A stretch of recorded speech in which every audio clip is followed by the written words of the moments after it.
Today is January 6th, 2021.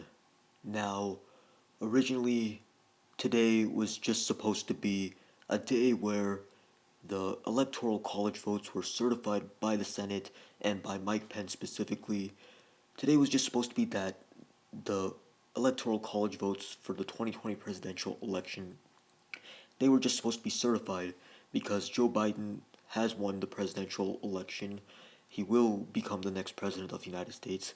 So it was originally going to be just a smooth process, but leading up to today, January 6th, there were a lot of talks of protests taking place on this date, today, January 6th, in front of the Capitol building where the approving of these electoral votes was taking place. I guess right now it's still going on as I speak, which we're going to get to. But basically, every 4 years, I guess, on the January 6th after the presidential election, so every 4 years on January 6th, this process happens where the electoral college votes are approved by the Senate and by the vice president, where they make sure that they basically acknowledge that the results were fair, the results were accurate, that whoever got elected president really did get elected as president of the United States, and the person who's actually the main person responsible for doing this process every single time is the vice president. So,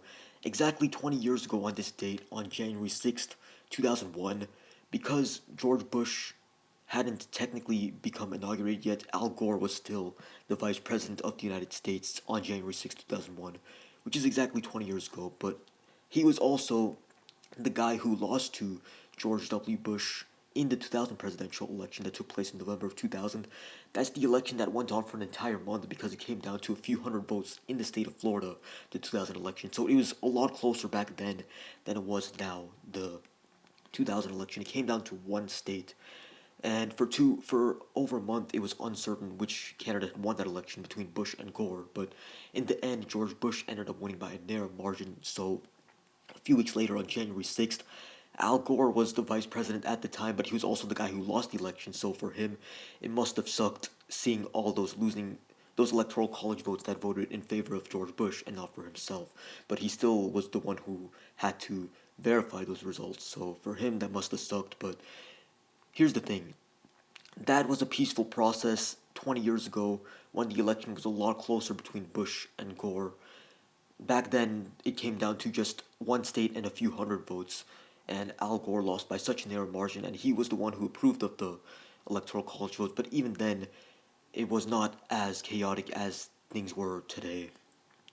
See, today, my video was originally supposed to be about the Georgia Senate results, and I'm still going to get to that in a bit, but I also wanted to talk about what happened today.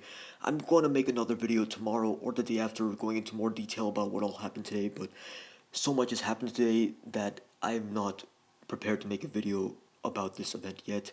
I'm only going over the basics of this event and what caused this event to happen, basically the events that led up to what happened today. So today, at the Capitol building in Washington, D.C., this is where the verification of the Electoral College votes was taking place. Today is January 6th, 2021. Like I said, it's the January 6th after the 2020 election, so that's why it was happening today. But a lot of people still haven't acknowledged that Joe Biden won this election. A lot of people don't want to admit that Joe Biden won. See, here's the thing: if Donald Trump and his supporters didn't even have the opportunity to make a case that there was a rigged election, then I would understand them being angry about this and feeling like they were ripped off. But they had so many opportunities. They had over 50 lawsuits, and basically all of them didn't pass through. All of them failed, except one minor lawsuit that didn't really change much. And if you look at the margin between Joe Biden and Donald Trump, both in the popular vote and the Electoral College, it was a pretty clear victory for Joe Biden. Joe Biden got 306 electoral votes. That's the exact same margin that Trump won by 4 years ago, 2016. Trump got 306 electoral votes then. Joe Biden got 306 electoral votes now. So Joe Biden also won the popular vote by 5 percentage points. So it's pretty clear Joe Biden was the rightful winner of this presidential election, and he's the one who is going to become president in 2 weeks from now on January 20th, 2021. But not the majority, it's the overwhelming minority, I believe, but there's a small percentage of Trump supporters that support him way too seriously to the point that it's unhealthy for them because they're basically denying reality. they're denying the fact that Joe Biden won and that their preferred candidate, Donald Trump, lost. And that's why these protests happened today, because they wanted to try to stop the verification of the Electoral College results, which would have confirmed Joe Biden being the next president of the United States. So these protests were happening outside the Capitol building, but it eventually got very, very chaotic and very, very dangerous in that area because they were basically trespassing the Capitol building, and they even broke into the Capitol building at one point. And at its worst, one of the people in that area at the time unfortunately got shot and passed away shortly after earlier today. I don't remember the name of this person, but it is very unfortunate that this happened. I wish that this whole chaos never happened. I wish that it was just a peaceful process, a peaceful transition of power essentially between Trump and Biden.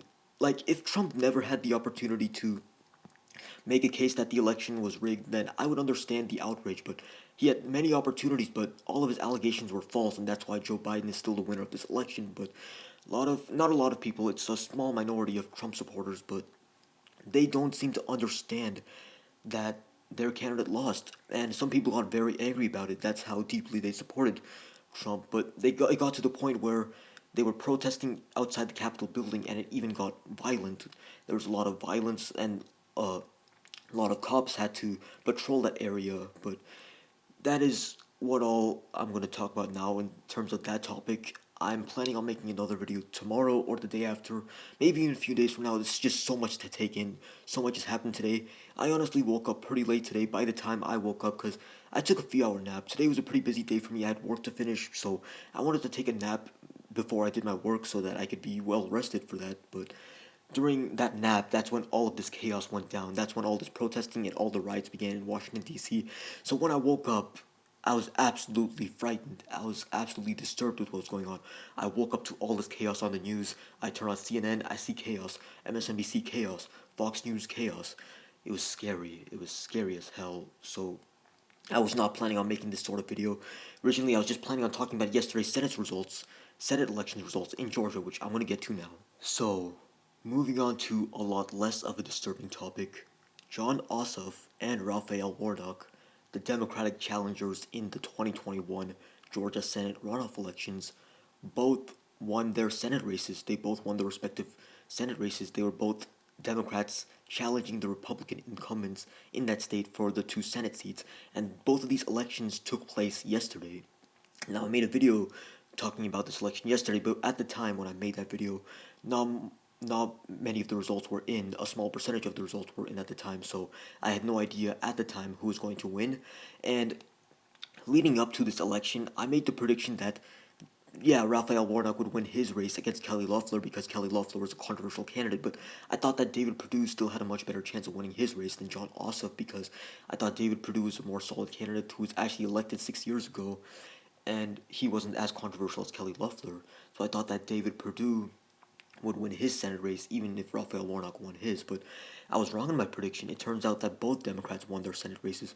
Jon Ossoff beat David Perdue, and Raphael Warnock beat Kelly Loeffler. So both of these Senate race results were confirmed, were projected today. The Raphael Warnock versus Kelly Loeffler race, that was projected for Warnock basically last night at around 12 to 1 a.m. ish. I don't remember the exact time, but it was shortly after it became January 6th.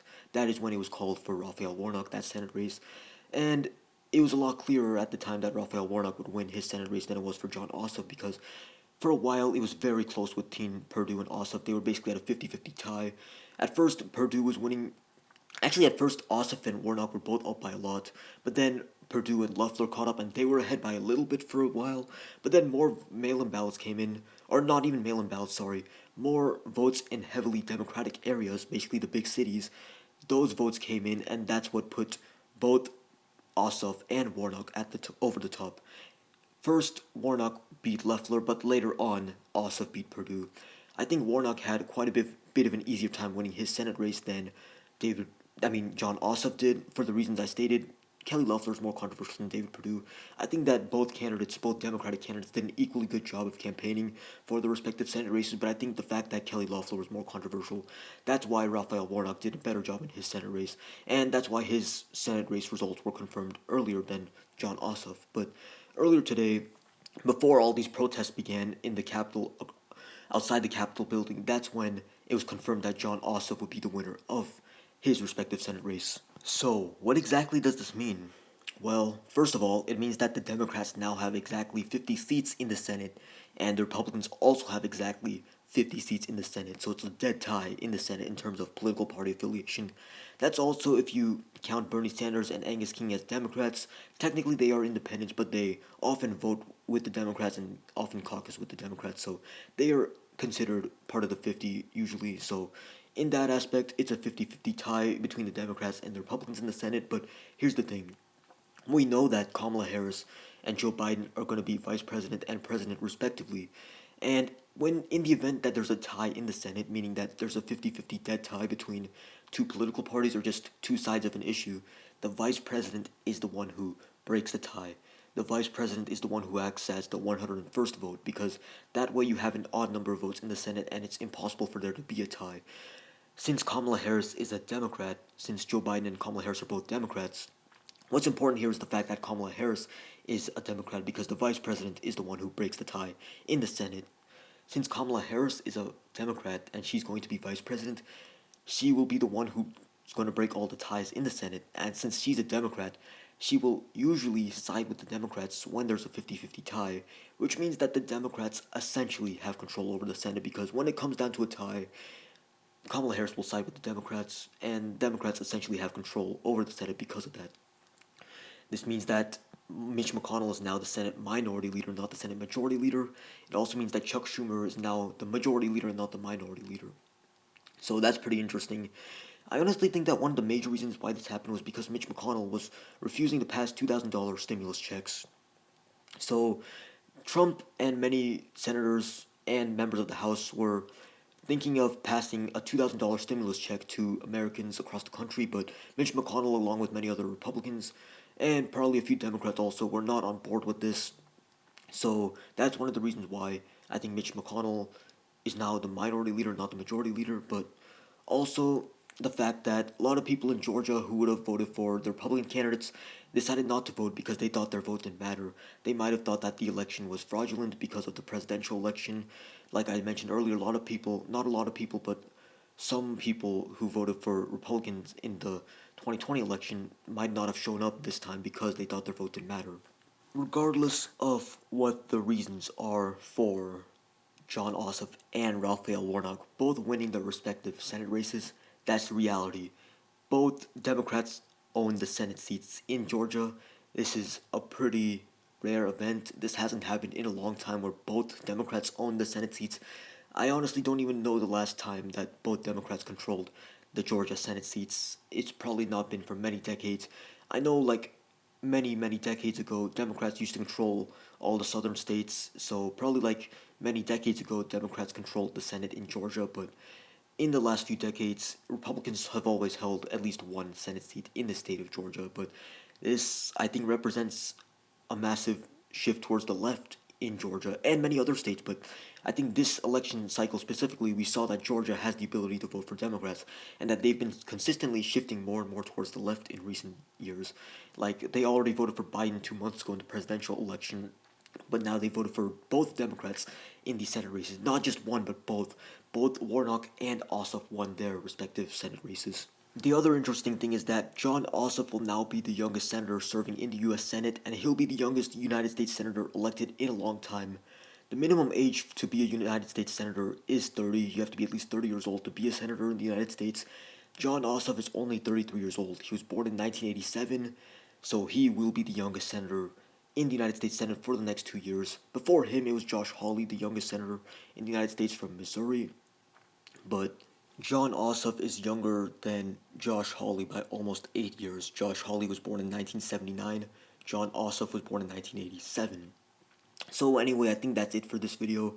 These past few weeks have actually been unexpectedly chaotic. Like, on Christmas Day, we saw the Nashville bombing happen, and a couple days later it was discovered that the name of the person responsible for that bombing was Anthony Warner. Thankfully, nobody died from this bombing, but nonetheless, it's a pretty despicable thing to do, regardless. So, you had the bombing a few weeks ago in Nashville, Tennessee, and then today you have the protests outside and the riots outside the Capitol building in Washington, D.C.